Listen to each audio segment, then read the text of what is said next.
Fund add করার জন্য বাম পাশে অ্যাড ফান্ড অপশানে ক্লিক করতে হবে। এখানে প্রবেশ করার পর দুটি পেমেন্ট মেথড দেখা যাবে। প্রথমটি হলো অনলাইন পেমেন্ট এবং দ্বিতীয়টি হলো bank transfer. Online payment option ব্যবহার করে খুব সহজেই পেমেন্ট গেটওয়ের মাধ্যমে ইনস্ট্যান্ট ফান্ড অ্যাড করা যাবে।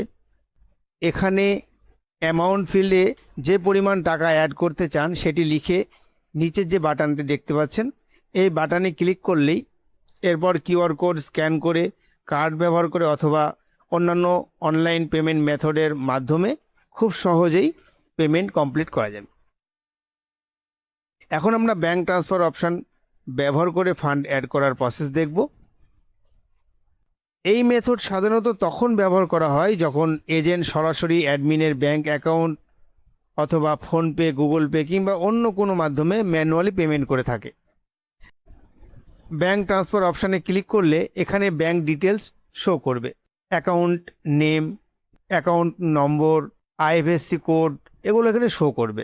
বর্তমানে এখানে ডেমো ইনফরমেশন দেখানো হচ্ছে।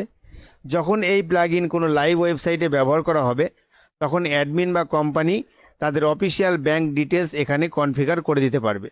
এখন এজেন্টকে এই অ্যাকাউন্টের নির্দিষ্ট পেমেন্ট ট্রান্সফার করতে হবে। পেমেন্ট কমপ্লিট হওয়ার পর একটি ট্রানজ্যাকশন রেফারেন্স নম্বর বা ইউটিআর নম্বর জেনারেট হবে। এরপর এজেন্টকে নিচের যে অ্যামাউন্ট ফিল্ড দেখতে পাচ্ছেন এখানে কত টাকা সে ট্রান্সফার করেছে সেটা লিখে দিতে হবে এবং ইউটিআর বা রেফারেন্স নম্বর যেটা জেনারেট হবে সেটা এখানে লিখতে হবে। সর্বোপরি পেমেন্ট প্রুফ হিসেবে ট্রানজ্যাকশনের একটি স্ক্রিনশট আপলোড করতে হবে এবং সাবমিটে ক্লিক করলেই অ্যাডমিনের কাছে একটি নোটিফিকেশন যাবে। অ্যাডমিন পেমেন্ট ভেরিফাই করে অ্যাপ্রুভ দিলেই অটোমেটিক্যালি এজেন্টের ওয়ালেটে ফান্ড অ্যাড হয়ে যাবে।